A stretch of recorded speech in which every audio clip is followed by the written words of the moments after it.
ఈ తులసీదాసు గారికి రత్నావళి అంటే ప్రాణం. క్షణం కూడా భార్యను చూడకపోతే ఉండలేకపోయేవాట. ఒక్క నిమిషం కూడా ఉండలేడు. ఎక్కడ భార్య ఉంటే అక్కడ కొంగు పుచ్చుకు తిరిగాడు. కొంగుచాటు మొగుడు అంటే ఆయనే. నా భార్య నా భార్య నా భార్య. ఈ ప్రేమ ఆవిడకి ఇష్టమే, కానీ ఈ ప్రేమ ఎక్కువైపోయింది.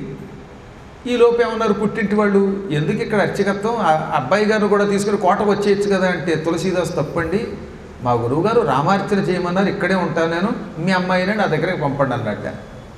ఆవిడ, నేను ఆయన భార్యని, ఆయన కాషాయం కడితే కాషాయం, నారచీరలు కడితే నారచీరలే తప్ప నాకు పట్టు వస్త్రాలు వద్దు, నగలొద్దు, నా భర్త కోసం నేను కూడా ఆశ్రమ స్త్రీలాగా సీతాదేవిలా బతుకుతా అని నారచీరలు కట్టుకుని భర్తతో కాపురానికి వచ్చేసింది. ఇక ఆ తర్వాత ఎప్పుడు పుట్టింటి నుంచి పండక్కి రమ్మని పిలిచినా ఈయన పంపేవాడు కదట. ఈయన గుడి వదలడం, భార్యను వదలడం. గుళ్ళో కూడా భార్య పక్కనే ఉండాలి. ఈవిడేమో పుట్టింటికి వెడితే అలాగా, పుట్టింటికి వెడితే నేను గుడి వదిలేయాలి, గుడి వదిలితే నిన్ను వదలాలి, నిన్ను వదిలి నేను బతకలేను బాబాయ్ అని చేత రాముడు రామ ఇద్దరూ పక్కనే ఉండాలి అని భార్యని ఒక్కనాడు కూడా పుట్టింటికి పంపలేదట. ఎంత ప్రేమగా చూసుకునే భర్తలు దొరకడం నిజంగా భార్యామణుల పూర్వజన్మ సుకృతం కదటండి. నీ మొహం, నువ్వు ఎప్పుడు పుట్టింటికి పో, నేను తర్వాత వస్తాను అనే భర్తలు ఎక్కువైపోయారు కలియుగంలో. కానీ ఆయన మాత్రం కొంగు పుచ్చుకు వదిలేవాడు కాదు. ఒక్క 6-7 నెలల్లో ఈవిడికి నచ్చింది ఈ విషయం.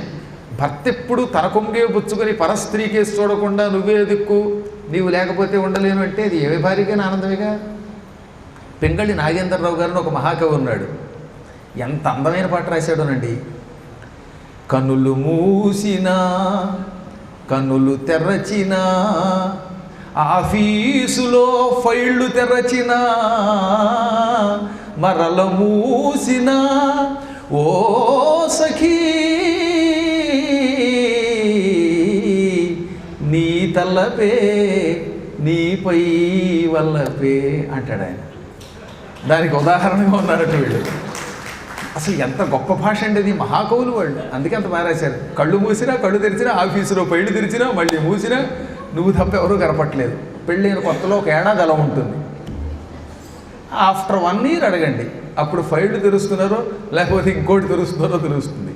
కానీ ఇక్కడ ఈయన అలా కాదే, ఎప్పుడు కూడానే ఉంటే ఆవిడ కొంచెం విసుగొచ్చి, ఏమంటే ఒక్కసారైనా పుట్టింటికి వెళ్ళకపోతే, పండక్కి వెళ్ళకపోతే జీవితం దండక్ కదా అంటే, ఏమో నాకు తెలియదు, నేను నిన్ను చూడలేకపోతే ఉండలేనని వాట.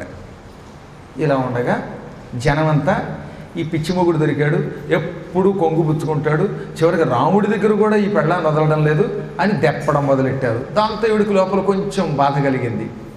ఏమంటే అందరూ తెప్పుతున్నారండి, గుళ్ళో ఉన్నప్పుడన్నా నన్ను కాస్త ఆశ్రమంలో ఉండనివ్వండి అంటే, ఎవడు తెప్పితే నాకే, దెప్పుడు వల్ల మనకి ముప్పు రాదు, మన పని మందే అన్నట్ట.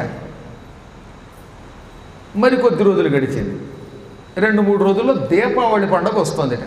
ఇన్నాళ్ళు ఈయన పండగకి ఎప్పుడు పంపలేదు, కానీ ఈ దీపావళికి మాత్రం తప్పక రావలసిందిగా అల్లుడు గారిని అమ్మాయి గారిని ఆహ్వానిస్తున్నామని తల్లిదండ్రులు ఉత్తరం రాశారు. దాంతో ఈవిడికి ఇంక ఈసారి దీపావళికి వెళ్ళి తీరాలి అనిపించింది. మొగుడికి చెబితే వదలడం, తాను ఇంటికి వెళ్ళి తల్లిదండ్రులు చూడాలి అనే కోరిక ఆవిడికి బలపడింది.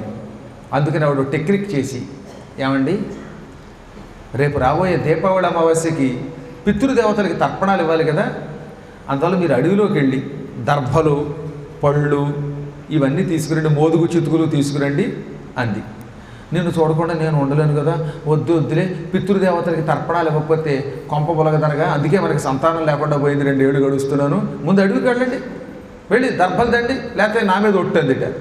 అయ్య బాబోయ్ ఎంత పని చేసావు, అడవికి వెళ్ళి రావాలంటే ఒక 5-6 గంటలు పడుతుంది అని పాపం కాదనలేక, ఇంకా భార్య మాట కాదనలేక ఆవిడనే తలుచుకుంటూ రామ కాదు రత్నావళి రత్నావళి రత్నావళి అని చెక్క భజన చేసుకుంటూ అడవికి వెళ్ళాడు.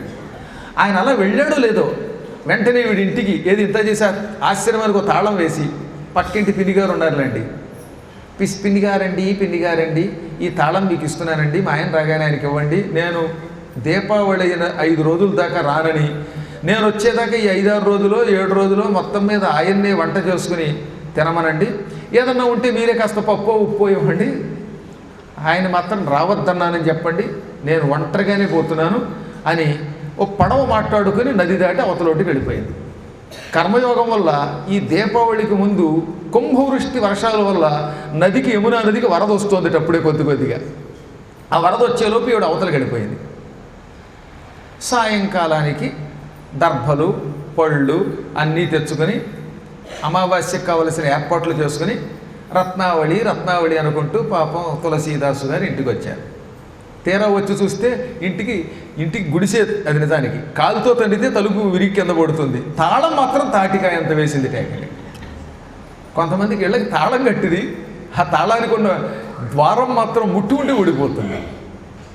ఈయన తెల్లబోయి పక్కనున్న పిండి గారిని పిలిచి, ఏమండి పిండి గారు ఏమిటి తాళం అంటే, మీ ఆవిడ పుట్టింటికి పోయింది, దీపావళి అయ్యాక వస్తుందంటే నిన్ను మాత్రం రావద్దంది, ఇదిగో తాళం నాకు ఇచ్చింది అని బొడ్లోంచి తాళం చేతిలో పెట్టి, ఇదిగో అల్లుడు అమ్మాయి లేదని బెంగ పెట్టుకోకు, నీకేం కావాలన్నా నేను ఇస్తానులే, కాఫీయో పాలో మంచినీళ్ళో ఉప్పో పప్పు అన్నీ నేను ఇస్తానులే నాన్న అంటే, నాకెందుకమ్మా ఈ పప్పు ఉప్పు, మా ఆవిడ ముఖం తప్ప నాకేంటి వద్దు, ఈ తాళం నీ దగ్గర ఎట్టే పెట్టుకో అని తాళం ఆవిడకే ఇచ్చి ఈయన అత్తారింటికి బయలుదేరాడు.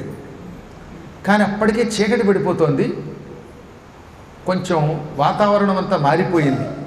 భయంకరమైన మేఘములు ఆకాశాన్ని ఆవరించాయి. హఠాత్తుగా వర్షం కుంభవృష్టి కురవడం మొదలుపెట్టింది. దడమంటూ పైనుంచి కిందకి అలా వర్షం పడుతూనే ఉంది. యమునా నది చూస్తే మహావేగంగా ప్రవహిస్తోంది, వరద వచ్చి పడిపోయింది.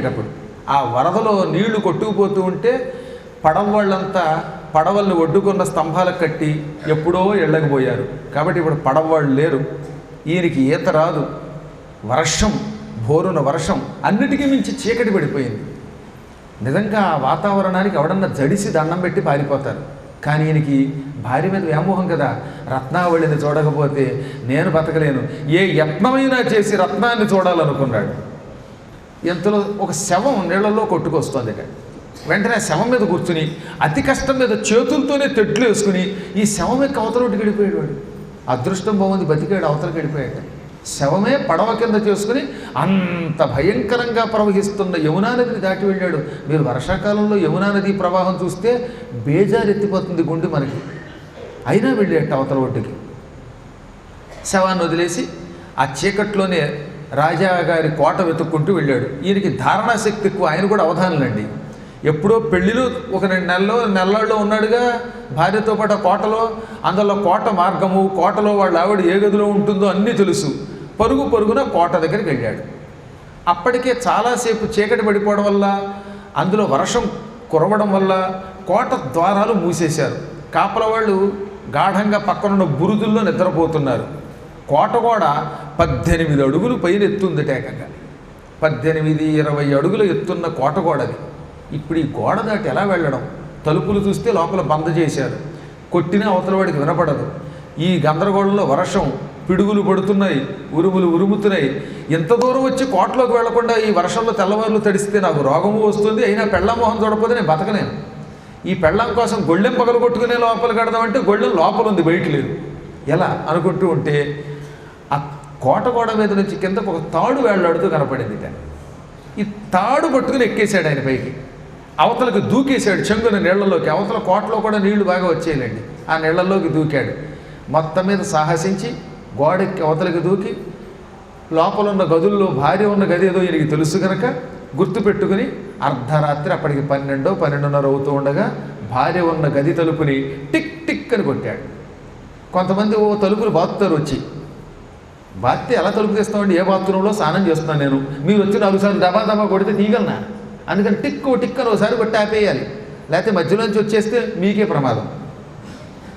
అందువల్ల ఇప్పుడు ఈ టిక్కని కొడుతూ ఉంటే ఆవిడ తీయట్లేదు. కొంతసేపు బాధాక గాఢంగా నిద్రపోతున్న రత్నావళి ఇలా కళ్ళు నులుపుకుంటూ ఆ చీకట్లోనే ఎవరబ్బా అర్ధరాత్రి కూడా తలుపు కొడుతున్నారు అని విసుక్కుని తలుపు తీసింది. చూస్తే ఎదురుగుండా పిశాచంలాగా ఈ జుట్టు మించి నీళ్లు కారిపోతూ ఒక ఆయన నిలబడి ఉన్నాడు. బాబోయ్ అనబోతూ ఉంటే, బాబోయ్ కాదు నేను మీ ఆయన్ని అన్నట్ట. ఆవిడ తెల్లబోయింది. ఇంకా మత్తులో ఉంది కదా, అందుకని కళ నిజమా అనుకుంటూ ఉంటే, కళ కాదు రత్నావళి, నేనే, నువ్వు లేక ఉండలేక యమునా నదిని ఈదుకుంటూ వచ్చేసాను అన్నట్ట. అప్పటికి ఆవిడ స్పృహలోకి వచ్చి లోపలికి పిలిచి రత్నాల దీపపు కాంతిలో అతను చూస్తే అతను ఒళ్ళంతా రక్తం ఉంది. ఈ రక్తం ఏమిటండి అంది. ఏమో నాకు తెలియదు అనగా, అసలు మీరు యముని ఎలా దాటారండి అంది. పడవలేదు, ఓ శవం కనపడింది, శవం మీద ఎక్కి ఈదుకుంటూ యువతలకు వచ్చేసాను, ఎలాగో వచ్చాను, నీ ప్రేమే నన్ను రక్షించింది, రత్నావళి నువ్వే నన్ను రక్షించావు, నువ్వు లేకనే ఉండలేను, నువ్వే నా ఆభరణం, నువ్వే నా జీవితం అన్నాడు. ఈ ప్రేమ నిజంగా భార్యలకు ఇష్టమే, కానీ ఒక స్థాయి దాటితే విసుగు కదా. మా మహానుభావుడు భక్త జయదేవుడు రాస్తాడండి, త్వమసి మమ జీవనం త్వమసి మమ భూషణం త్వమసి మమ జీవనం త్వమసి మమ భూషణం త్వమసి మమ భవజలధి రత్నం త్వమసి మమ భవజలధి రత్నం భవతు భవతీహమయి సతతమనురోధిని భవతు భవతీహమయి సతతమనురోధిని తత్ర మమ హృదయమతి యత్నం ప్రియే చారుశీలే ప్రియే చారుశీలే. ఎంత అద్భుతమైన భావం అండి అది. నువ్వే నా జీవితం, నువ్వే నా బతుకు, నువ్వే నా ఆభరణం, నీవే నా సంసారం అనే సముద్రంలో రత్నం. సముద్రంలో రత్నాలు ఉంటాయి, అందుకే సముద్రానికి రత్నాకరం అని పేరు. నా సంసారం అనే సముద్రంలో నాకు దొరికిన గొప్ప రత్నం నువ్వు, అందుకే నువ్వు లేకపోతే ఈ క్షణం జీవించలేను. ఎంతో యత్నం చేసి నిన్ను పట్టుకున్నాను అని జయదేవుడు రాధని కృష్ణుడు అంటున్నట్టుగా అంటాడు. ఇప్పుడు ఆయన కూడా అదే అన్నాడు, నువ్వే నా రత్నం, అందుకే అంత కష్టపడి శవమెక్కి ఇక్కడికి వచ్చాను. చీకట్లో పరిగెత్తుకుంటూ కోట దగ్గరకు వస్తే కోట తలుపులు ముయ్యబడి ఉన్నాయి. కోట గోడకు ఒక తాడు వేళ్లాడుతుంటే ఆ తాడు పట్టుకుని యువతలకు దూకానగానే మా కోట దగ్గర తాళ్ళు బయటికి ఎందుకు వేస్తారు చూద్దామని ఈ దీపం ముచ్చుకు వచ్చింది ఆవిడ. చూస్తే ఆ కోటకి వేళ్లాడుతున్నది ఒక పెద్ద కొండ చిలువ. ఆ వర్షానికి తట్టుకోలేక పైకి ఇచ్చింది అది. ఆ కొండ చిలువ పైన బురుజుని కరుచుకుంటే ఈయన తోక పుచ్చుకుని ఎక్కాడు, దాంతో చచ్చింది. ఆ తోక తెగి ఒంటికి రక్తం అంటింది. అది కూడా తెలియలేదు ఆయనకి. కొత్తప్పుడైతే తాడు చూస్తే పాము అనుకుంటాడు, ఇప్పుడు పామును చూసి తాడు లోపలికి వచ్చాట. రజ్జు సర్పభ్రాంతి పోయి సర్పరజ్జు భ్రాంతి అయింది దీనికి. ఆశ్చర్యపోయింది ఆవిడ. మరి యువతలకు ఎలా వచ్చారు? కింద నీళ్లున్నాయిగా, దూకేశాను పైనుంచి, హై జంప్ లాంగ్ జంప్ చేశానన్నట్ట. గొప్ప పని చేశారులేండి అది. మరి లోపలికి వచ్చాక నా గది ఎలా పట్టుకున్నారంటే, ఒక్కసారి చూస్తే నాకు జ్ఞాపక శక్తి ఎక్కువగా, నాకు ధారణ ఎక్కువ, అందుకనే ఆ రోజుల్లో పెళ్లి సమయంలో ఉన్న నీ గదిని నేను గుర్తుపెట్టుకుని ఈ గది దగ్గరకు వచ్చి తలుపు తట్టా అన్నట్టు ఆయన. అప్పుడు ఆవిడ ఒక్క క్షణం అలా కళ్ళు మూసుకొని, స్వామి మీ ప్రేమని తలుచుకుంటే నాకు విచిత్రం అనిపిస్తున్నది. ఈ శరీరంలో ఏముందనుకుంటున్నారు మీరు?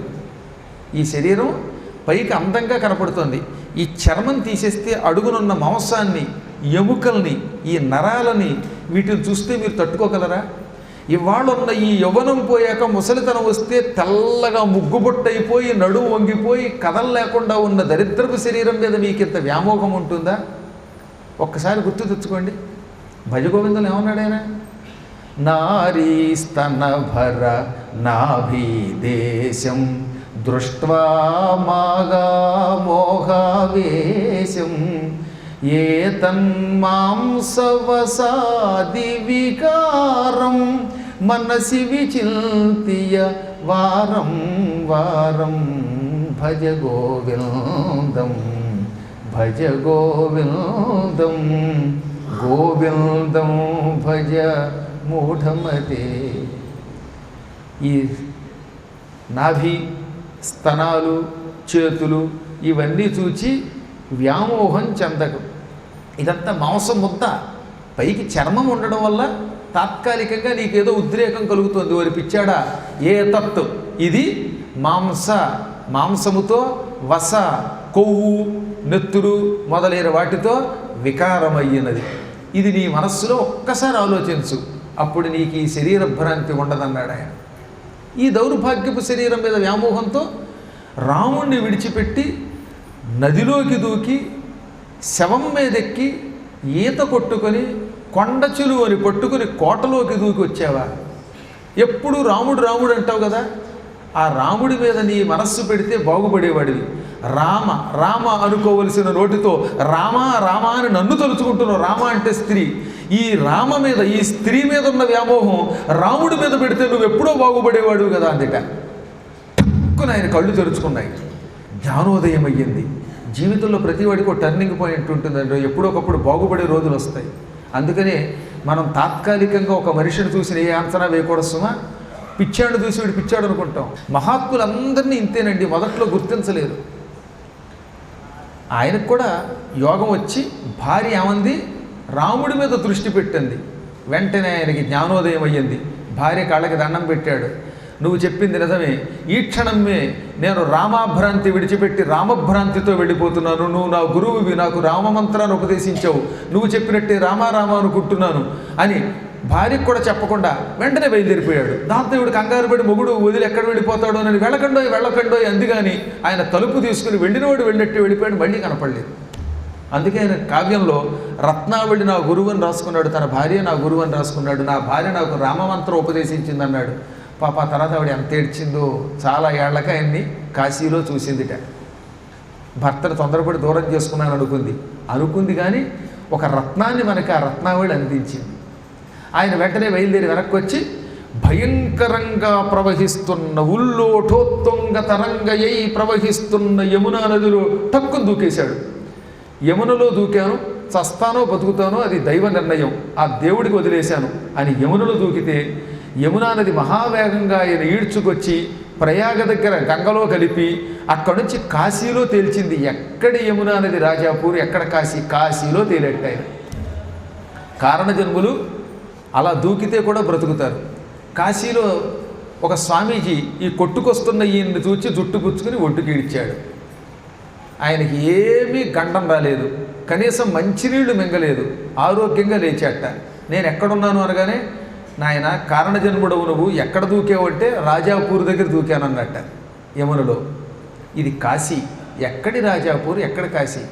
కారులో వస్తే 5 గంటలు పడుతుంది, అటువంటిది నదిలో దూకి ఇన్ని గంటలు ఎలా ప్రయాణం చేసి బతికావో ఆశ్చర్యంగా ఉన్నది మాకు. పరమ పవిత్రమైన కాశీ విశ్వేశ్వరుడి సన్నిధానంలో నువ్వు చేరావు, సజీవుడవై చేరావు. ఈ విశ్వేశ్వరుడు నిన్నేదో కారణం చేత ఇక్కడికి రప్పించుకున్నాడు. వెళ్ళు, డుంటి విఘ్నేశ్వరుణ్ణి చూచి విశ్వేశ్వరుడి దర్శనం చేసుకుని ఆశ్రమ స్థాపన చేసుకుని ప్రజలకు ఉపయోగపడన్నాడు ఆ స్వామి. వెంటనే ఈయన ముందు గంగా స్నానం అప్పటికే అయిపోయింది కనుక విఘ్నేశ్వరుణ్ణి, విశ్వేశ్వరుణ్ణి, విశ్వనాథుణ్ణి అందరినీ దర్శనం చేసుకున్నాడు. ఆ మహానుభావుడి యోగం బాగుండి పరమ పవిత్రమైన కాశీక్షేత్రం చేరాడు. జీవితంలో ఒక్కసారైనా జీవులు చూడాలని కోరుకునే పరమక్షేత్రం వారణాసి. అటువంటి వారణాసి క్షేత్రానికి చేరాడు, అవిముక్త క్షేత్రానికి చేరాడు. ఆ తరువాత కాశీలో ఇప్పటికి కూడా తులసీదాసు గారి ఆశ్రమం ఉన్నది. అక్కడ ఒక పెద్ద వటవృక్షం ఉంది.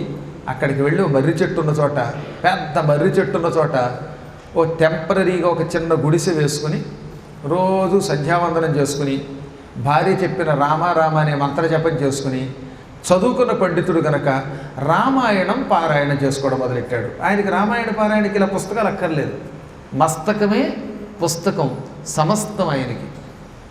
ఎంతలో చుట్టుపక్కల జనం చూశారు. ఈ మహాత్ముడు రామాయణం చదువుతుంటే ఎంత మధురంగా ఉందనుకున్నారట. శ్లోకాలు చదువుతుంటే, శ్లోకాలటండి అవి శ్లోకాల్లో లేవు, పంచదార పాకాల్లో ఉన్నాయి. అంత బాగా చదువుతున్నాడు. కొంతమంది శ్లోకాలు చదివితే అంత మధురంగా ఉంటుంది, వాళ్ళ కంఠం భగవంతుడు ఇచ్చిన వరం అన్నమాట.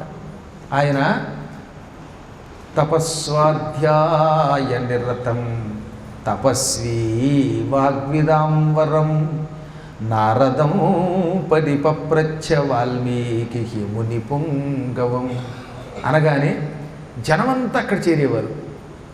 అప్పుడు ఆయన అన్నాడు, ఓ పని చేద్దాం, మీరంతా నా దగ్గర కూర్చుంటే నా పారాయణకి ఇబ్బంది, పగటి పూట నేను పారాయణ చేస్తాను. సూర్యాస్తమయ సమయంలో సంధ్యావందనం అయ్యాక ఈ పారాయణ చేసింది మీకు పురాణంగా చెబుతాను. మీరు పురాణం వినండి, తాత్పర్యం వినండి, దానివల్ల నాకు పారాయణ సాగుతుంది, మీకు పురాణం చెప్పినట్టు అవుతుంది అనగానే వాళ్ళు సంతోషించారు.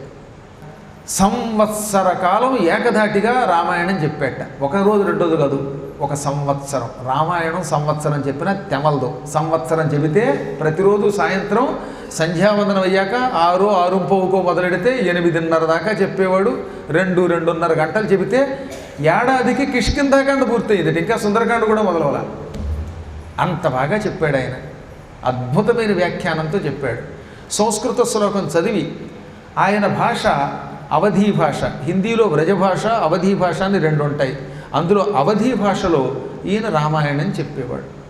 వాళ్ళంతా శ్రద్ధతో వినేవారు, పులకించిపోయేవారట వాళ్ళంతా. ఆ రామాయణం వినడానికి మొదట్లో 10 మంది వచ్చారు. చివరికి కాశీ మొత్తం తరలి వచ్చింది ఆ పుణ్యాత్ముడు చెబుతూ ఉంటే. మహాత్ములు చెబుతూ ఉంటే ఎంతో బాగుంటే నచ్చితే ఎక్కడెక్కడి వాళ్ళు వస్తారు. వారణాసి క్షేత్రంలో ఉన్న పౌరులంతా ఎక్కడెక్కడి నుంచో కాలినడకన ఎడ్లబళ్ళ మీద గుర్రాల మీద వచ్చి ఆయన పురాణం విని రాత్రిపూట ఆయన పెట్టిన ప్రసాదం తిని తీర్థం పుచ్చుకుని వెళ్ళేవారు. ఇలా ఉండగా ఒకరోజు తమాషా జరిగింది. అప్పటికి సంవత్సరం గడిచింది, కిష్కింధాకాండ పూర్తవుతుందని చెప్పానుగా రామాయణం. రోజులాగే ఈయన చీకటి పడ్డాక సంధ్యావందనం చేసి, ఆ సంధ్యావందనం అయిన అర్ఘ్యజలం అక్కడ ఆయన ఆశ్రమంలో ఉన్న మర్రి చెట్టు మొదట్లో పోశాడు. మర్రి చెట్టు మొదట్లో పోసాక అప్పుడు వచ్చి ఇలా ఆసనం ఉంటుంది, ఆసనం మీద కూర్చుని పురాణం మొదలు పెడతాడు, జనం వచ్చి కూర్చుంటారు. ఎంతలో ఏం జరిగింది, ఆ మర్రి చెట్టులో ఈ నీళ్లు పోయగానే ఈ సంధ్యావందనము వల్ల వచ్చిన అర్ఘ్యజలం పళ్ళెంతో పట్టుకెళ్ళి అక్కడ పోయగానే చెట్టు మించి ఒకడెవడో ఢామ్ అనే శబ్దంతో కిందకి దూకాడు. ఒక్క క్షణం ఈయన ఉలిక్కిపడి చూశాట. ఎందుకంటే ఆ దూకినవాడు ఒక బ్రహ్మరాక్షసుడు, భయంకరాకారంతో ఉన్నాడు, పెద్ద పెద్ద కోరలతో మిడిగొడ్లతో ఉన్నాడు, బాణకడుపుతో ఉన్నాడు. వాడు కిందకి దూకడంతో తులసీదాసు కూడా జంకి, అంతలోనే మహాత్ముడు కనుక ధైర్యం తెచ్చుకొని కస్త్వం అన్నాడు. అంటే నీవెవడవి అన్నట్ట. కశ్చిత్ బ్రహ్మరక్షోహం అన్నాడు వాడు. నేను ఒక బ్రహ్మరాక్షసుడిని అన్నాడు. ఎందుకు ఇక్కడ ఉన్నామంటే, అయ్యా నాకు ఫ్లాష్ బ్యాక్ ఉందండి, నాకు పూర్వ చరిత్ర ఉందండి. నేను ఒకప్పుడు బాగా చదువుకున్న పండితుడిని, ఓ స్కూల్ పెట్టాను. ఆ స్కూల్లోకి వచ్చిన పిల్లల దగ్గర బాగా డొనేషన్ కొట్టేసి వాళ్ళకి అన్నం సరిగ్గా పెట్టక పాఠం చెప్పక ఏడిపించాను. స్కూల్ పెట్టిన వాళ్ళు కొంచెం జాగ్రత్తగా ఉండాలండి. ఎక్కువగా కనుక డబ్బులు డొనేషన్ వసూలు చేసి పిల్లలకి పాఠం చెప్పని వాళ్ళు వచ్చే జన్మలో బ్రహ్మరాక్షసులు అయిపోతారట. అన్నం సక్రమంగా పెట్టని వాడు, స్కూలు పెట్టి ఆ స్కూల్లో పిల్లలకి పాఠం చెప్పని వాళ్ళు, వీళ్ళు నెక్స్ట్ జన్మలో రాక్షసులు అయిపోతారు. తిండి ఉండదు, తెప్పలుండవు, మంచినీళ్ళు ఉండవు. నేను చెప్పలేదు, తులసీదాసు గారి చరిత్రలో ఉంది. ఇవన్నీ మన పురాణాలు చెబుతున్నాయి, ఆముక్తమాల్యత కూడా చెబుతోంది. నేను అలాగే బాగా డొనేషన్లు లాగాను, పిల్లలకి పాఠం చెప్పలేదు, తిండి సరిగ్గా పెట్టలేదు, దాంతో వాళ్ళకి ఒళ్ళు మండింది. వాళ్ళు లోపల తిట్టుకునేవారు. ఇలా ఎన్నో పాపాలు చేసి చేసి చిట్ట చివరికి ఇలా బ్రహ్మరాక్షసుని అయిపోయాను. ఈ చెట్టు మీద చేరి, కాశీకి దూరంగా ఈ చెట్టు మీద చేరి మంచినీళ్ళు లేక తిండి లేక అలమటించిపోతున్నాను ఏళ్ల తరబడి. ఎంతలో నా అదృష్టం, నువ్వు ఇక్కడికి అడుగు పెట్టావు, పురాణం చెప్పడం మొదలెట్టావు, రామాయణాన్ని. రోజు సంధ్యావందనం చేసి ఆ నీళ్లు మొక్కలో పోస్తున్నావు. మొక్కలో సంధ్యావందన నీళ్లు పోయిగానే ఆ నీళ్లు నాకు అందుతాయి. వేళ్లల్లో పోసిన వాటిని నేను తాగగలను. అందుకని ఆ నీళ్లు తాగాను. తాగగా నాకు దాహము తీరింది. సంవత్సర కాలంగా గాయత్రీ మంత్రజలం కదా, ఈ జలం తాగడం వల్ల నాకు మాట్లాడే శక్తి వచ్చింది. నా పాపాలు తరిగిపోయి నేను ఇంకొక రోజు కనుక నువ్వు నీళ్లు పోస్తే ఆ నీళ్లు కూడా తాగేస్తే స్వర్గానికి వెళ్ళిపోతాను. ఈ జన్మ నుంచి విముక్తి కలుగుతుంది. బ్రహ్మరాక్షసుండి కాస్త హాయిగా విముక్తి పొంది స్వర్గానికి పోతాను. నీవు పోసిన సంధ్యావందన జలంతో నా పాపాలు తొలగాయి. ఇంక రేపు కూడా నీళ్లు పోసావంటే సాయంత్రం పూట నేను హాయిగా స్వర్గానికి వెళ్ళిపోతాను. ఇంకా లాస్ట్ అండ్ ఫైనల్గా నీకు ఒక్క ఉపకారం చేయాలి నేను. మా రాక్షసులకి శాప విముక్తి కలిగించిన వాడికి ఏదైనా ఒక ఉపకారం చేస్తే కానీ మేము శాపం నుంచి పూర్తిగా విముక్తి పొంది స్వర్గానికి వెళ్ళాం. అందువల్ల నేను స్వర్గానికి వెళ్ళాలంటే నీకు ఒక ఉపకారం చేయాలి. నువ్వు ఒక్క కోరిక కోరుకో, ఆ కోరిక తీరుస్తాను. తీరిస్తే నాకు శాప విముక్తి అయిపోతుంది, నేను స్వర్గానికి పోతాను. దయతో ఒక్క కోరిక కోరుకోవయ్యా అన్నట్ట. ఆయన ఏమన్నాడు తెలుసా, నాకేమున్నాయి కోరికలు ఇదివరకు చాలా ఉండేవి. ఆ కోరికలన్నీ మా ఆవిడ బాగా తీర్చింది. ఇప్పుడు హాయిగా సన్యాసి జీవితం గడుపుతున్నాను, నాకేమీ లేవు నాయనా, వెళ్ళిపో అన్నట్ట. అలా కదండి, దయతో కోరుకుంటే, ఒక్క కోరిక మీరు కోరుకుంటే, నా కోసం కోరుకుంటే ఆ కోరిక తీరిస్తే నేను స్వర్గానికి వెడతాను. నన్ను స్వర్గానికి పంపడం కోసం ప్లీజ్ ఒక్క వరం కోరుకోండి అన్నట్ట. అప్పుడు ఆయన బాగా ఆలోచించి, నాకున్నది ఒకటే కోరిక, అది రామదర్శనం. అది కూడా సీతాలక్ష్మణులతో కూడిన రాముడిని చూడాలని కోరిక. నువ్వేం చేస్తావో తెలియదు, సీతాలక్ష్మణ సమేతుడైన రాముడి దర్శనం నాకు చేయించు, ఇది నా కోరిక అన్నట్ట. ధామ్మని కింద పడిపోయాడు ఈ రాక్షసుడు. ఇదేమిటి ఇలా కింద పడిపోయావంటే, మరి పడిపోక ఏం చేయనండి, మీరు కోరిన కోరిక మామూలు కోరిక ఏమిటి, సీతాలక్ష్మణులతో కూడిన రాముణ్ణి మీకు దర్శనం చేయించాలా, అది నా వల్ల అవుతుందా, రాముణ్ణి మీకు చూపించే శక్తి నాకుంటే ఈ చెట్టు మీద బ్రహ్మరాక్షసుండయి నేను ఎందుకు అలమటిస్తానండి బాబు అన్నట్టే. మేము రాక్షసులం, మాకు రాముడి కాలు చూస్తేనే వణుకొస్తుంది, అటువంటిది రాముడిని మీకు ఎక్కడ చూపిస్తాను, దయతో చిన్న కోరిక కోరుకోండి, కావాలంటే బంజారా హిల్స్లో ఉన్న ఇళ్ళన్నీ మీకు వచ్చేలా చేస్తాను, జూబ్లీ హిల్స్ రాసిస్తాను, అంతే తప్ప అలాంటి చిన్న కోరికలు కోరుకోండి కానీ పెద్ద పెద్ద కోరుకోకండి. ఏ పనున్నా చేయగలను, ఆ శక్తి నాకు ఉంది, కానీ రామదర్శనం నా వల్ల కాదనగా, ఒరే అబ్బాయి నాకు ఏ కోరికలు లేవు, నాకు జూబ్లీ హిల్స్ వద్దు, బంజారా హిల్స్ వద్దు, ఉప్పల్లో వద్దు, తెప్పలో వద్దు, నాకు చేయించగలిగితే రామదర్శనం చేయించు, లేదా నీ దారి నువ్వు పోనగా వాడు తల కొట్టుకుని, మీకు కోరిక తీర్చకపోతే నాకు ముక్తి రాదు, ముక్తి రావాలంటే మీకు కోరిక తీర్చాలి, కానీ రాముడిని చూపించలేను అని ఒక్క క్షణం ఆలోచించి, రామదర్శనము చేయించలేను కానీ రామదర్శనం చేయించేవాడిని చూపిస్తాను, మన ఇంటికి వచ్చిన వాడికి మనం పెట్టలేకపోతే పెట్టేవాడిని చూపించమని శాస్త్రం.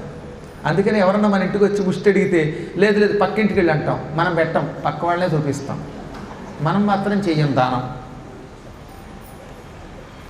నేను మీకు రాముడిని చూపించేవాడిని ఒకటి చూపిస్తానని ఎవరన్నాడు ఈయన, ఎవరేమిటండి, ఆంజనేయుడు ఒక్కడే రావణ దర్శనం చేయించగలడు, హనుమంతుడు తప్ప రామదర్శనం చేయించగలిగేవాడు ఇంకోటి లేడు అన్నాడు ఆయన. ఇది చాలా గొప్పగా ఉందిరే బాబు, రాముడిని చూపించట్టే హనుమంతుడు చూపిస్తాడంటూ హనుమంతుడిని నేను చూడొద్దా అన్నట్టు ఈయన. కంగారు పడకండి తులసీదాస్ గారు, హనుమంతుడు రోజు మీ పురాణం వినడానికి వస్తున్నాడు, అది మీకు తెలియదు అన్నట్ట. ఈయన మళ్ళీ తెలబోయాడు, ఏమిటి హనుమంతుడు నువ్వెలా గుర్తించావు, నా పురాణం వినడానికి హనుమంతుడు వస్తున్నాడా, అనుమానం లేదు కదా అంటే, లేదండి అనుమానం లేకుండా హనుమానుడు రోజు మీ పురాణానికి వస్తున్నాడు, అది నేను మాత్రమే కనిపెట్టగలను, ఎందుకో తెలుసా, బ్రహ్మరాక్షసులం మేము, హనుమంతుడు చూస్తే గుంజుకుని పుంజాలు తెంపుకొని గజం దూరం పారిపోతాం. భూత పిశాచ నికటనహ్యావై మహావీర జప నామసునావై. భగవంతుడి నామం వింటే భూత ప్రేత పిశాచాల దగ్గరికి వస్తాయా, రావు కదా. అందుకే హనుమంతుడు ఇక్కడికి వస్తే మేము ఉండక పారిపోతాం, హనుమంతుడు వెళ్ళాక మళ్ళీ వచ్చి చెట్టు మీద కూర్చుంటాను అనగానే హనుమంతుడు ఎలా వస్తున్నాడు అన్నట్ట. రోజు నువ్వు పురాణం మొదలు పెట్టేటప్పుడు అందరికంటే ముందు ఒక ముసలాయన వస్తాడే, ఓవర్ రిటైర్డ్ పర్సన్, ఒక కర్ర వచ్చుకుని 80 ఏళ్ళు 90 ఏళ్ళు ఉన్నవాడు ఉంటాడే, ఆ ముసలాయన రూపంలో వస్తాట, ఎప్పుడు ముసలాల రూపంలో వస్తాటండి హనుమంతుడు. అందరికంటే ముందు హనుమంతుడు ఒక ముసలివాడి రూపంలో నీ పురాణం వినడానికి వస్తున్నాడు. ఆయనకి వేళ్ళు సరిగ్గా లేకుండా తెగిపోయి ఉంటాయి, కుష్ఠరోగంతో ఉన్నవాళ్ళు ఉంటారు సరే, కుష్ఠరోగగ్రస్తులు మొండి వేళ్లతో, అలాంటి మొండి వేళ్లతో మచ్చలతో అసహ్యంగా ఉన్న రూపంతో వస్తాడట, ఎవరూ తనను గుర్తుపట్టకుండా ఉండడానికి. ముందొచ్చి నీ ముందు కూర్చుంటాడు. అప్పుడు ఈ జనమంతా రోగిస్తాడా ఇక్కడ కూర్చుంటున్నావేంటే, గెట్టవుట్ అంటూ ఉంటే, అలాగే బాబయ్య అని చేతులు ఊపుకొని దూరంగా వెళ్ళి మూల కూర్చుంటున్నాడు. పాపం ఆ మూల కూర్చుంటాడు. ఆ తర్వాత అందరికీ తీర్థం ఇచ్చాక ఆఖరిని వచ్చి తీర్థం తాగి వెళ్ళిపోతాడు. ఆ ముసలాయన కుష్ఠరోగంతో ఉన్నట్టుగా నటిస్తున్న ముసలివాడే హనుమంతుడు. ఆయన్ని చూడగానే నేను అందుకే పారిపోతాను, నువ్వు ఆయన కాళ్ళు గట్టిగా పట్టుకుంటే తక్షణం రామదర్శనం అవుతుంది అనగానే తులసీదాస్ ఆశ్చర్యపోయి, నువ్వు రాక్షసుడు కాదు రోయ్, నా భార్య మొదటి గురువు అయితే నువ్వు రెండో గురువులో ఉన్నావు, నా రెండో భార్యలో ఉన్నావురా నువ్వు, నీకో దండం అన్నట్ట. అమ్మయ్య నన్ను అనుగ్రహించి రేపు కూడా కాస్త సంధ్యావందన జలం పోసి పొండి అని రాక్షసుడు అదుగో హనుమంతుడు వస్తున్నాడని పారిపోయాడు. ఇప్పుడు తులసీదాసు గారు చూశాడు, ముసలాయన ఇలా వణుక్కుంటూ వస్తున్నట్ట. రోగగ్రస్తుడైన ఒక వృద్ధుడు వచ్చాడు. ఈయన మనస్సులోనే నమస్కరించుకుని అప్పుడే బయటపడకూడదు కదా, అందుకని జయ హనుమాన్ అనుకుని ఆసనం మీద కూర్చున్నాడు. ఇంతలో మిగతా జనం కూడా మొదలెట్టారు రావడం. ఈ వచ్చే జనమంతా ఈ రోగిష్ఠుడు రోజు వచ్చి ముందు కూర్చుని విసిగిస్తున్నాడండి, వీడి ఒళ్ళంతా పుళ్ళు వాసన ఏగలు చేమలతో ఉన్నాడు అని, ఒరే నీ మూల స్థానం ఉంది కదరా, నువ్వు మూల విరాట్టు, ఆ మూల కూర్చోరా మూల పురుష అన్నారట. అలాగే బాబయ్య మీరు ఎలా చెబితే అలాగే చేస్తాను అని ఈయన వెళ్ళి మూల కూర్చున్నాడు. అప్పుడు మాత్రం తులసీదాసు లోపల ఏడ్చాట, ఓరి మూర్ఖ మానవులారా, ఆంజనేయ ఆంజనేయ అని ఆంజనేయుడిని తలుచుకుని రామాయణం మనం మొదలు పెట్టుకుంటున్నాం, జై హనుమ అంటున్నారు. ఆ ఆంజనేయుడి మారువేషంలో వస్తే గెట్టవుట్ అంటున్నారు. విగ్రహాలకి నైవేద్యం పెడతారు, కానీ మానవ రూపంలో ఉన్న విగ్రహాలని గుర్తుపట్టలేరు. ఎంత దురదృష్టవంతులు మీరు అనుకున్నట్టే. మానవుల్లో భగవంతుడి గుర్తించటమే జ్ఞానం అంటే. మన కంటికి కనపడుతున్న ప్రత్యక్ష దేవతలండి మీరంతా కూడా. అందుకే మేము రోజు సభకి నమస్కరిస్తున్నామంటే ఎందుకు కారణం అది. మాకంటే గురువుల కంటే శిష్యులు ఎప్పుడూ కూడా నమస్కారానికి అర్హులు కారని శాస్త్రం. అయినా గురువులు సభాయే నమః అని ఎందుకు అనుకుంటారు అంటే, సభలో ఉన్న ప్రతి ప్రాణి ఒక పరమాత్మ. ఏమో భగవంతుడు ఏ రూపంలో ఉన్నాడో, ఏ రూపంలో ఎవరి రూపంలో అనుగ్రహిస్తున్నాడో తెలియదు. ఆడవాళ్ళంతా అమ్మవార్లు, మగవాళ్ళంతా అయ్యవారు. సరే, ఇక ఇప్పుడు పురాణం మొదలుపెట్టాడు ఈయన. ఈరోజు ఈయనకి పురాణం చెప్పడం ఎంత కష్టమో తెలుసా. ఆంజనేయుడు ఎదురుగుండా ఉన్నాడని తెలుసు. హనుమంతుడు ఉండగా హనుమంతుని చరిత్ర సరిగ్గా సుందరకాండ మొదలెట్టాలి. పైగా కిష్కింధాకాండ ఎండింగ్ అది. హనుమంతుడు మహేంద్ర పర్వతం మీదకి ఎక్కాడు, తిరుగుతున్నాడు. ఇవంతా హనుమంతుడి దగ్గర వర్ణించాలంటే మరి ఎంత గొప్ప పండితుడికైనా కష్టమే. ఇక్కడ మీరు కాబట్టి రెచ్చిపోయి చెబుతున్నాను నేను. నిజంగా ఆంజనేయుడు వచ్చి కూర్చుని నేను హనుమంతుడిని చెప్పు సుందరకాండ అంటే మరి భయం కదటండి. అయినా జై హనుమాన్ హనుమంతుడిని తలుచుకొని అద్భుతంగా కిష్కింధాకాండ చివరి భాగం చెప్పేశాడు ఆయన. హనుమంతుడు గ్రహణం నాడు పట్టుకోవడం, రాహువుని పట్టుకోవడం, సూర్యుని పట్టుకోవడం, ఇవన్నీ వర్ణించి చెబుతూ ఉంటే మధ్య మధ్యలో రామ రామ అని రామనామస్మరణం కూడా చేయించేవట. రాముడిని ఎప్పుడు మధ్యలో తలుచుకోవాలి రామాయణంలో. అప్పుడు మాత్రం హనుమంతుడి కళ్ళ వెంబడి నీళ్ళు అలా వచ్చేస్తూ ఉండేవి. పురాణం పూర్తయింది. స్వస్తి అన్నాడు ఈయన. అనగానే ఎక్కడి వాళ్ళు అక్కడ నిశ్శబ్దంగా వచ్చి తీర్థం తీసుకుని అక్షతలు వేయించుకుని వెళ్ళిపోతున్నారట. తులసీదాస్ గారు పురాణం చెప్పాక ఒక్కడ ముక్క మాట్లాడలేడండి. ఎందుకంటే ఆయన కంఠానికి పరవశత్వం చెందిన జనం మాట్లాడటం మర్చిపోయేవారన్నమాట. వాళ్ళ దారిన వాళ్ళు వెళ్ళిపోతున్నారు. అప్పుడు ఆ కర్ణ హనుమంతుడు రాగానే ఈయన తీర్థం ఇవ్వకుండా దీనంగా చేతులు జోడించి నమస్కరించాడు. అదేమిటి బాబయ్య, మీరు గురువులు పురాణం చెప్పేవాళ్ళు, నేనేమో రోగిష్టాన్ని, పాపిష్టాన్ని, ముసలాన్ని, ఏ రోగం ఎందుకు వస్తుందో మీకు తెలుసు. పూర్వజనంలో పాపం చేస్తే కుష్ఠరోగం వస్తుంది, అందులో రోగం పోగొట్టడానికి తీర్థం ఇప్పించండి బాబు అంటే, తీర్థమునకు కూడా తీర్థత్వం ఇచ్చే మహాత్మ, భవరోగాలు తొలగించే హనుమ నన్ను పరీక్షించగానే గట్టిగా కాళ్ళు పట్టుకున్నాడు ఈయన. అప్పటికే హనుమంతుడు ఏమన్నాడు తెలుసా, కొంచెం మీకు వయస్సు పెరిగినట్టుంది, చేదస్తం పెరిగిందండి. నేనేమిటి హనుమంతుడిని ఏమిటి, నేను రోగినండి బాబు, మీరు గురువులు కాళ్ళు పట్టుకోకూడదనగా నన్ను ఎందుకు ఇంకా పరీక్షిస్తావు. నేను గురువునేంటి, నేను బరువుని, నువ్వే అసలు గురువువి. నన్ను వీపు మీద దరువేయక నా పరువు నిలబెట్టు, నన్ను రక్షించరగా. అప్పుడు హనుమంతుడు జాలిపడిపోయి పెద్ద విశ్వరూపాన్ని చూపించాడు. ఆకాశం నిండిపోతున్న గద ధరించిన ఒక మహారూపం, విరాట్ రూపం ధరించాట. ఆ రూపం చూడటంతో పులకించిపోయాడు తులసీదాసు, ఆశ్చర్యపోయాడు. మనోజవం మారుతతుల్య వేగం జితేంద్రియం బుద్ధిమతం వరిష్టం వాతాత్మజం వానరయూథ ముఖ్యం శ్రీరామదూతం శిరసా నమామి అని ధ్యానం చేసి, మనస్సు ఎంత వేగంగా వెడుతుందో అంత వేగంగా వెడతావు. వాయువేగం కలిగిన వాడివి, ఇంద్రియ నిగ్రహం కలిగిన వాడివి నువ్వే, బుద్ధిమంతులలో శ్రేష్ఠుడివి, వాయుపుత్రుడివి, వానరులకు నాయకుడివి. అటువంటి శ్రీరామదూత నీ గురించి నమస్కరిస్తున్నాననగానే ఆయన వెళ్ళి యథారూపంగా ముసలివాడైపోయి ఏం కావాలో కోరుకో తులసి అన్నట్ట. నీకు అన్నీ తెలుసు, నాకు రామదర్శనం కావాలి, సీతా లక్ష్మణులతో కూడిన రాముణ్ణి చూపించమనగానే దానికి కొంత నియమనిష్టలు పాటించాలి. రేపొక్కరోజు పురాణం చెప్పి నీ దగ్గరకు వచ్చే భక్తులతోటి ఒక సంవత్సర కాలం పాటు పురాణం ఆపేస్తున్నాను. కొన్ని కారణముల చేత ఆపి ఆశ్రమానికి తాళం వేస్తున్నాను. అప్పటిదాకా మీరు పారాయణ చెయ్యండి అని చెప్పు. ఎందుకంటే నువ్వు వెళ్ళిపోయాక కూడా రామాయణ పారాయణ జరగాలి. ఈ ఆశ్రమాన్ని నీ భక్తులకు అప్పగించి ఒక ఏడాది వాళ్ళ చేత రామాయణ పారాయణ చేయించు. నువ్వు ఎల్లుండి ఉదయం బయలుదేరి కాలినడకన చిత్రకూట పర్వతానికి వెళ్ళిపో.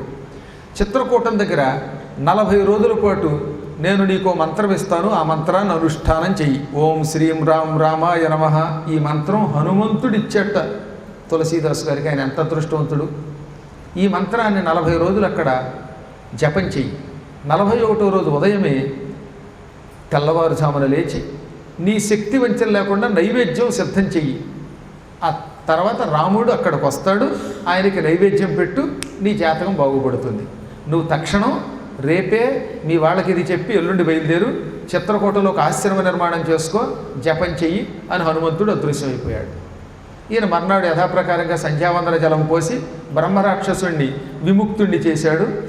తర్వాత పురాణం మొదలుపెట్టి భక్తుల్ని పిలిచి, భక్తులారా, హనుమంతుడి ఆజ్ఞ ప్రకారంగా 1 ఏడాది పాటు మన పురాణం ఆపేస్తున్నాను, వచ్చాక మళ్ళీ సుందరకాండ చెబుతాను. మీరు ఈ ఏడాది నేను లేకపోయినా భజనలు చేస్తూ ఆశ్రమ నిర్వహణ చేస్తూ పురాణాన్ని పారాయణ చెయ్యండి. ఈ ఏడాది నేనున్నట్టే జరగాలి అని వాళ్ళని హెచ్చరించి వాళ్ళకి ఆశ్రమ బాధ్యత అప్పగించి ఈయన ఆ మరునాడు కాలినడకన హుటాహుటిని బయలుదేరి 2-3 రోజులు 1 రోజు మొత్తం మీద నడుచుకుంటూ చిత్రకూటం వెళ్ళిపోయాడు. అక్కడ ఒక ఆశ్రమ నిర్మాణం చేసుకున్నాడు. అందులో కూర్చున్నాడు. చిత్రకూటం చుట్టూత మందాకిని అనే పేరుతో గంగా నది ప్రవహిస్తుంది. ఆ గంగలో రోజు స్నానం చేసి ఆశ్రమంలో కూర్చుని ఓం శ్రీం రామ్ రామాయ నమః అనే మంత్రజపం చేసేవాడు, వదలకుండా చేశాడు. 40 రోజులు అద్భుతంగా అనుష్ఠానం పూర్తయింది. 41వ రోజు ఉదయమే లేచాడు, గంగానది స్నానం చేశాడు. తనకి వచ్చిన రీతిలో పాయసం, దధ్యోజనం, కట్టుపొంగలి, మళ్ళీ కట్టుపొంగలు జీడిపప్పులు కూడా వేశాడు, పాయసాన్నం చేశాడు, పులిహార తయారు చేశాడు, చక్కెర పొంగలి చేశాడు, సమృద్ధిగా తయారు చేసి గిన్నెలతోటి. ఆ తర్వాత విస్తరాకులు కూడా సిద్ధం చేసుకుని హనుమంతుడు చెప్పినట్టుగానే మరి కొద్దిసేపట్లో రాముడు నా ఇంటికి వస్తాడు, ఈ నైవేద్యం పెడదామని ఆశ్రమం బయట ఉన్న అరుగు మీద కూర్చున్నాడు. 6 అయ్యింది, 7 అయ్యింది, రాముడు రాలేదు, లక్ష్మణుడు రాలేదు. ఇంతలో 7, 8 దాటే సమయానికి 2 ముష్టివాళ్ళు వచ్చారు అక్కడికి. ఒక ముష్టివాడు నల్లగా ఉన్నాడు, ఒక ఆయన ఎర్రగా ఉన్నాడు. ఇద్దరు వచ్చి భిక్షాందేహి అన్నారు. ఇక్కడ ఎవడికి పడితే వాడికి భిక్ష పెట్టం. ఏమనుకుంటున్నారు? ఈ పూట మా ఇంటికి రాముడు వస్తున్నాడు, రామచంద్రుడికి నైవేద్యం సిద్ధం చేశాను, రాముడు తిన్నాక మిగిలిన ప్రసాదం పెడతాను. రాముడికి నైవేద్యం పెట్టకుండా వండిన మీకు పెట్టకూడదు కదా ముష్టి వాళ్ళకి. ఈ దృష్టిలో రాముడు వస్తాడు, నైవేద్యం పెట్టాక ముష్టి వాళ్ళకి పెట్టాలనే ఉద్దేశం అన్నమాట పాపం. అందుకని కాసేపు వెయిట్ చేయండి, ఆ పక్కన కూర్చోండి అన్నట్ట. వాళ్ళు అన్నారు, మేము వెయిట్ చేయలేమండి, ఇప్పటికే తిండి లేక వెయిట్ లాస్ అయిపోయామండి, నీరసంతో ఉన్నామండి, అందువల్ల ఆకలికి తట్టుకోలేము, కాస్త వెంటనే పెట్టండి. అంటే ఎలా కుదురుతుందండి, నైవేద్యం అవ్వకుండా ఇలా పెడతాం, నైవేద్యం పెట్టి హారతి ఇవ్వకుండా ఎవరికి పడితే వాళ్ళకి ప్రసాదం పెట్టేస్తామా, కూర్చోండి అన్నట్ట. మేము కూర్చోమని వెళ్ళిపోయారు వాళ్ళు.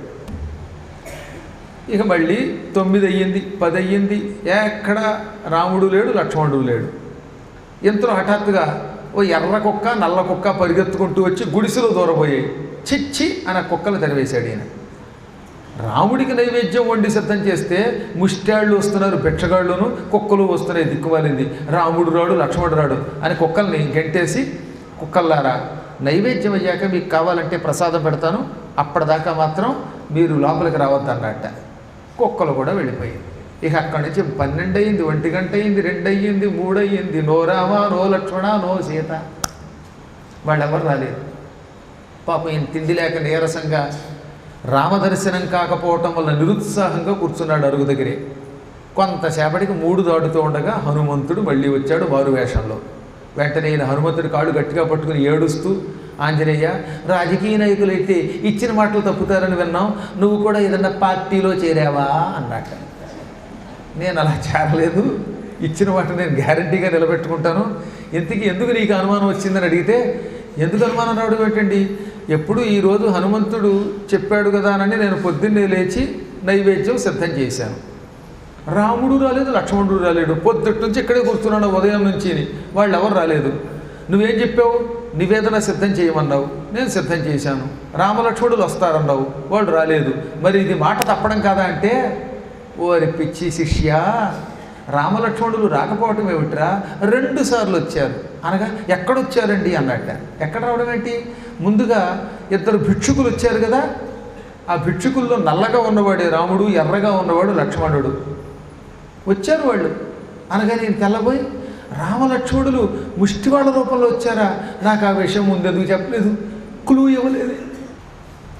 రామలక్ష్మణులు మారు వేషంలో వస్తారని ఒక్క ముక్క నువ్వు చెప్పి ఉంటే నేను సిద్ధంగా ఉండేవాడిని కదా అని బాధపడితే, దేవుడు అలాగే వస్తాడు. ఆయన దైవం మానుష రూపేణ, భగవంతుడు ఎప్పుడు ఒక మనిషి రూపంలో వస్తాడు.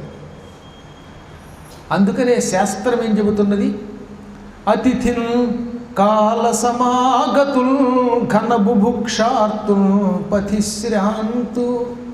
ఎవడైనా మధ్యాహ్న సమయంలో ఆకలితో ఇంటికొచ్చి నేను అతిథిని అన్నం బాబోయ్ అన్నమో రామచంద్ర అంటే అలా అన్నవాడే విష్ణువు అని భావించి వాడికి తక్షణం అన్నం పెట్టాలట. అన్నం పెట్టమని అన్నవాడిని నేను అన్నం పెట్ట నువ్వు చచ్చిపోయినా పెట్టనకూడదు. అక్కడ ఇంకా మెడలో కార్డు ఉందా ఇంకోటి ఉందా దెబ్బ ఉందా ఇవి చూడకూడదు. వాడు ఆకలితో చచ్చిపోతుంటే వాడికి అన్నం పెట్టక ఎవడికి అన్నం పెడతామండి మనం. కాబట్టి తక్షణం అన్నదానం చెయ్యాలి. ఎంతో కొంత నీకు తోచిన ఇంత మెతుకు పెడితే వాడు బ్రతుకుతాడు. అది శాస్త్రం. నువ్వు ఇన్ని చదువుకున్న పండితుడు మర్చిపోయావంటే అప్పుడు తులసీదాసుని ఎత్తి మొత్తుకుని ఏడ్చి నేను పురాణాల్లో చెప్పాను అన్నదానం చాలా గొప్పదని, ఆకలితో మాడిపోతున్న వాడికి ఎంత అన్నం పెట్టమని చెప్పాను నేను, కానీ నేనే మర్చిపోయాను. రాముడు లక్ష్మణుడు ఇలా భిక్షుకుల రూపంలో వస్తారని ఊహించలేకపోయాను అన్నట్ట. అయ్యింది కదా. అక్కడికి వాడని నువ్వు పంపేస్తే వెళ్ళిపోయారు. మళ్ళీ రెండవసారి కుక్కల రూపంలో వచ్చారు. ఆ నల్ల కుక్కే రాముడు, ఎర్ర కుక్కే లక్ష్మణుడు. రెండోసారి కూడా గంటి వేసావు నిర్దాక్షిణ్యంగా. 2 సార్లు చీ పో హటో హటో అంటే సిగ్గు లేకుండా మూడోసారి రావడానికి రాముడు ఏమైనా మామూలు మానవుడా అన్నాడు ఆయన. ముచ్చటగా మూడోసారి ఎలా వస్తాడు రాముడు అనగానే మాత్రం పరమ దుఃఖం చెంది అట్ట పాపం తులసీదాసు. ఎంత జ్ఞానిని, భగవంతుడంటే కోదండం పట్టుకుని కిరీటం పెట్టుకుని వస్తాడు అనుకున్నాను తప్ప ఇలా మానవుల రూపంలో జంతువుల రూపంలో వస్తాడనే మాట వరుసకు కూడా గ్రహించలేకపోయాను. నా అజ్ఞానాన్ని క్షమించు అని భోరును ఏడ్చి కంఠం గద్గదం అయిపోతూ ఉండగా నా తప్పుని క్షమించి రామదర్శనం నాకు చేయించు, లేదంటే నేను ఇంక బ్రతకను, నీ కాళ్ళ దగ్గరే తల కొట్టుకు చచ్చిపోతానన్నట్ట. సరే నీకు ఇచ్చానుగా మాట, నిలబెట్టుకుంటున్నాను అని హనుమంతుడు ఒక్కసారి మళ్ళీ విశ్వరూపం ధరించి తన తోకతో సీతా లక్ష్మణ రాముల్ని బంధించి పట్టుకొచ్చాడు. అందుకే హనుమంతుడి తోకంత గొప్పది. రాముడు కావాలంటే అందుకే హనుమంతుడిని ధ్యానం చెయ్యాలి. తోకతో బంధించేట. అందుకే హనుమంతుడికి శనివారం నాడు వాల పూజ అని చేస్తారు, తోక పూజ ఒకటి చేస్తారు. అది మామూలు వాల కాదు. సంచలద్వాల సన్నద్ధలంబ మానసికోజ్వలాయ నమః అని హనుమంతుడి అష్టోత్తర నామాల్లో ఒక నామమే ఉన్నది. ఆ తోకతో బంధింపబడిన రాముణ్ణి సీతని లక్ష్మణుడిని చూడగానే పులకించిపోయి కన్నీళ్లు కారుస్తూ శ్రీరామచంద్రం శ్రితపారిజాతం సలక్ష్మణం భూమిసుతా సమేతం ఆజానుబాహుం రఘువంశ సోమం రాజాధిరాజం శిరసా నమామి.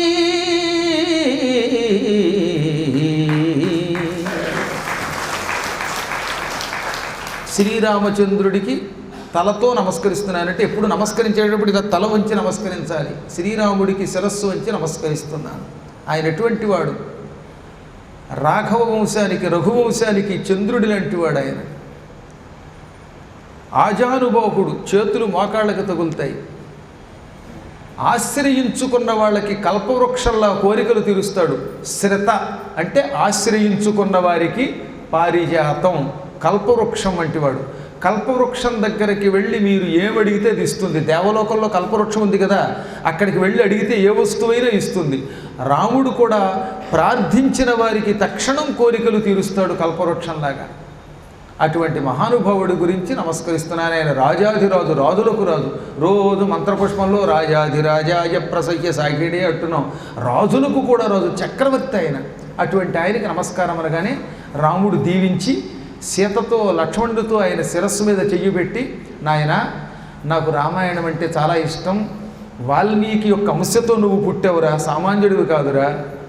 ఆ వాల్మీకి రామాయణాన్ని రామచరితమానస్ అనే పేరుతో హిందీలో అవధీ భాషలో కావ్యముగా రాసి నాకు అంకితం ఇస్తే ఇక నీకు పునర్జన్మ ఉండదన్నట్ట.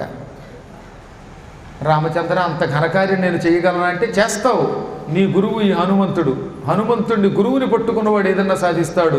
గురువు కంటే ఈ ప్రపంచంలో మరే శక్తి లేదు. కాబట్టి వెళ్ళు, గురువుగారి కాళ్ళు పట్టుకో, కావ్యం రాసేయి అన్నట్ట. అప్పుడు ఆయన భక్తితో కొంతకాలం అక్కడ గానం చేసి రాముడిని ధ్యానించి, ఇప్పుడు రాముడిని దర్శనం చేయించి రామమంత్రం ఇచ్చిన గురువు ఎవరు తనకి? హనుమంతుడు. అందుకని ముందు రామాయణం రాసే ముందు హనుమాన్ చాలీసా రాశాడు. అందుకే అక్కడ శ్రీ గురు చరణ సరోజ రజ నిజ మన ముకుర సుధారి, మా గురువు హనుమంతుడు. ఆయన పాదములు పద్మములు, ఆ పాద పద్మాలలో ఉన్న ధూళితో నా మనస్సునే అద్దమును శుభ్రం చేస్తున్నానన్నాడు. అద్దం మీద పౌడర్ వేసి విమ్ పౌడర్ లాంటి పౌడర్ దుమ్ము వేసి ఇలా తుడిచేస్తే అద్దానికి నీకు ఉన్న మకిల పోయి శుభ్రమై స్పష్టంగా మన మొహం కనపడుతుంది. అందుకే పూర్వం అద్దాన్ని తొడవడానికి ముందు ధూళి వేసేవారు, మెత్తని పౌడర్ వేసేవారు. గురువు పాదాల కింద ఉన్న ధూళితో నా మనస్సుని మకిల పట్టిన అద్దమును శుభ్రము చేసుకుంటున్నాను అన్నాడు ఆయన. ఎంత గొప్ప మాట అది. అలా గురువుని ధ్యానించి జయ హనుమాన్ జ్ఞానకొండ సాగర జయ కపీశతి హులోక ఉజాగర అని చాలీసా అనే పేరుతో 40 దోహాలు రాశాడు. ముందు గురువుని స్తోత్రం చేశాడు. అప్పుడే చెప్పేట రామచంద్రుడు, ఈ 40 దోహాలు 40 మహామంత్ర శ్లోకాలు, ఇందులో ఉన్న అక్షరములన్నీ వేదమంత్రములు. ఇవి 100 సార్లు ఎవరైనా ఏకధాటిగా చదివితే వారు అనుకున్న పని జరిగి తీరుతుంది. దీనికి సాక్షి శివుడు.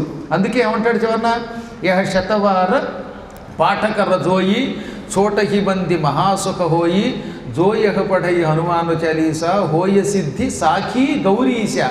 సాఖి అంటే సాక్షి, గౌరీశ సాక్షి అంటే శివుడు సాక్షిగా వాడు అనుకున్న పనిలో సిద్ధి పొందుతాడు.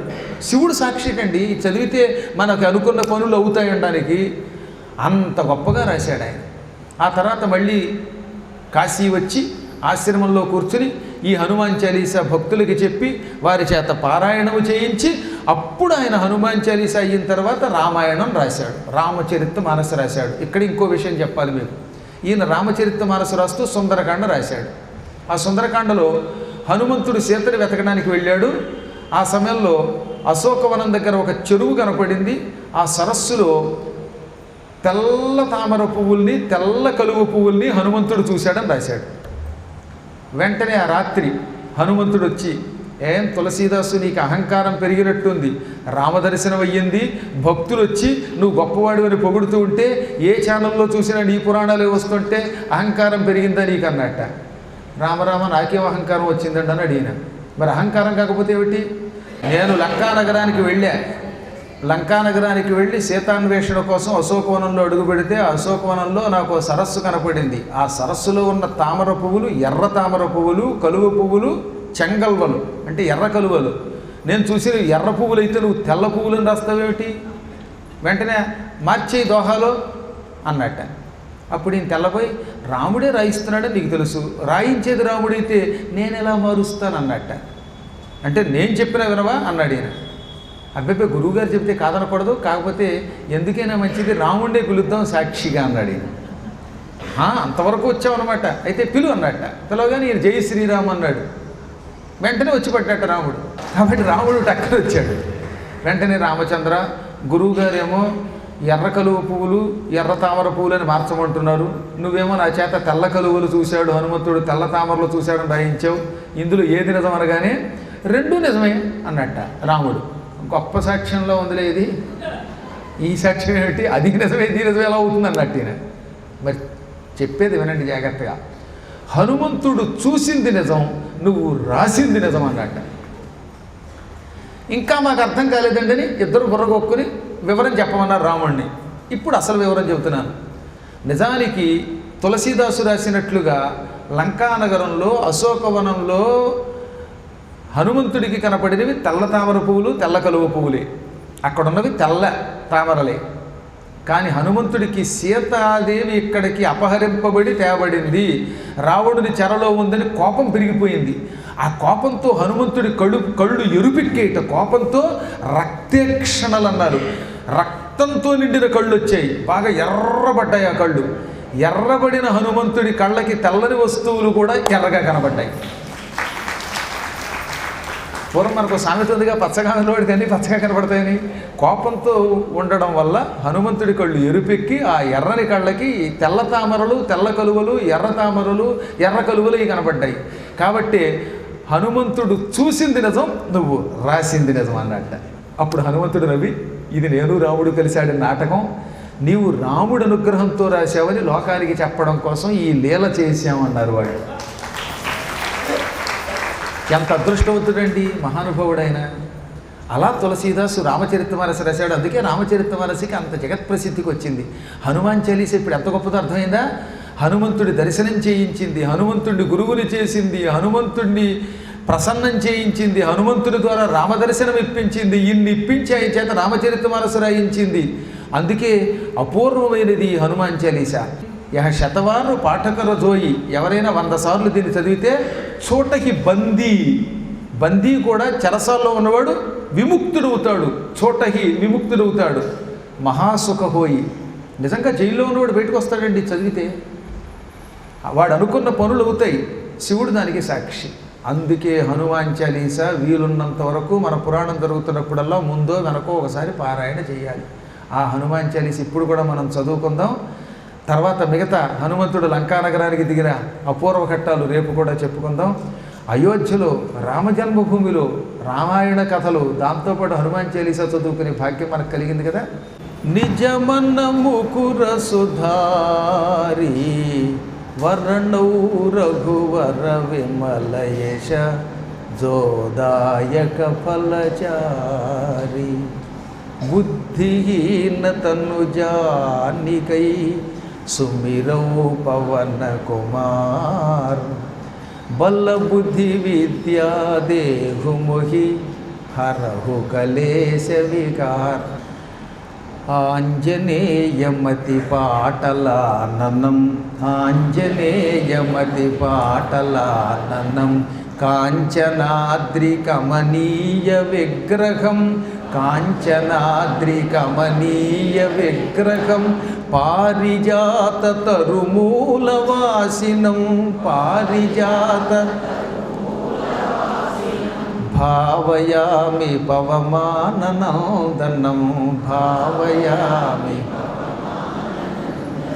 జయ హనుమాన జ్ఞాన గుణ సాగర జయ కపీశతి కులోక ఉజాగర రామదూత అతులిత బలధామ అంజన పుత్ర పవన సుతనామ మహావీర విక్రమ బజరంగి కుమతి నివార సుమతి కే సంగీ కంచన వరణ విరాజ సువేశ కానన కుండల కుంచిత కేశ హాథ వజ్రారుధ్వజా విరాజై కాంతే మూల్జనే ఊఛాజై శంకర సువన కేసరి నందన తేజ ప్రతాప మహాజగవందన విద్యావాన గుణీయతి చాతుర రామ కాజ కరివేగో ఆతుర ప్రభు చరిత్ర సునివేగో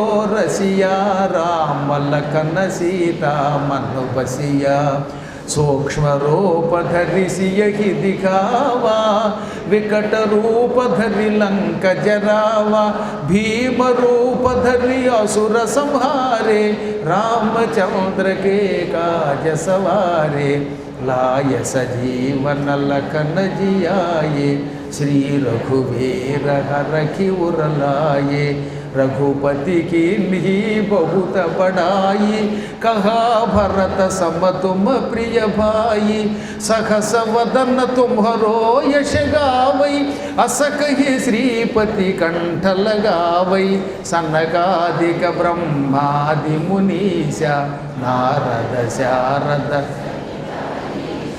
यम कुबेर दिगपाल जहाते कवि कोविद कही सकई कहाते तुम उपकार सुग्रीव ही किन्हा राम मिलाय राजपद देन्हा तुम्हरो मंत्र विभीषण माना लंकेश्वर भय सब जग जाना योग सहस्र योजन पर भानु लील्योताहि मधुर फल जानु प्रभु मुद्रिका मेलि मुख माही जलधि लांघि गए अचर जनाहि दुर्गम काज जगत के जेते सुगमानुग्रह तुम्हारे तेते राम दुआरे तुम रखुवारे हो तनु आज्ञा बिनु बैठारे सब सुख लगई तुम्हारी शरणा तुम रक्षक काहू को डरना आपन तेज संहारो आपै तीनों लोक हांकते कांपै भूत पिशाच निकट नहीं आवै महावीर जब नाम सुनावै नासै रोग हरै सब पीरा जपत निरंतर हनुमत वीरा संकट से हनुमान छुड़ावै मन क्रम वचन ध्यान जो लावै सब पर राम तपस्वी राजा तिनके काज सकल तुम साजा और मनोरथ जो कोई लावै तासु अमित जीवन फल पावै चारों युग परताप तुम्हारा है प्रसिद्ध जगत उजियारा साधु संत के तुम रखवारे राम दुलारे अष्ट सिद्धि नवनिधि के दासा असवर दीन जानकी माता राम रसायन तुम्हारे पासा सदा रहो तुम्हारे भजन राम को भावै जन्म जन्म के दुख बिसरावै अंत काल रघुपति पुर जाई जहाँ जन्मी हरि भक्त कहाई और देवता चित्त न धरई हनुमत से सर्व सुख करई हटई मिटई सब पीरा जो सुमिरई हनुमत बलवीर जय जय जय हनुमान गोसाई कृपा करो गुरुदेव की नाई यह शतवार पाठ कर जोई छोट ही बल्दि महा सुख होई जो यह पढ़ई हनुमान चालीसा होय सिद्धि साखी गौरीशा तुलसीदास सदा हरि चेरा की जयनाथ हृदय मकडेरा पवन तनय संकट हरन मंगल मूर्ति रूप राम लखन सीता सहित हृदय बस कुसुर भूप श्री राम जय जय राम श्री राम जय राम श्री राम जय जय राम श्री राम जय जय राम श्री राम जय जय राम श्री राम जय जय राम श्री राम जय जय राम स्वस्ति प्रजाभ्यः परिपालयन्तां न्याय्येन मार्गेण महीं महीषाः गोब्राह्मणेभ्यः शुभमस्तु नित्यं लोकाः समस्ताः सुखिनो भवन्तु लोकाः समस्ताः सुखिनो भवन्तु।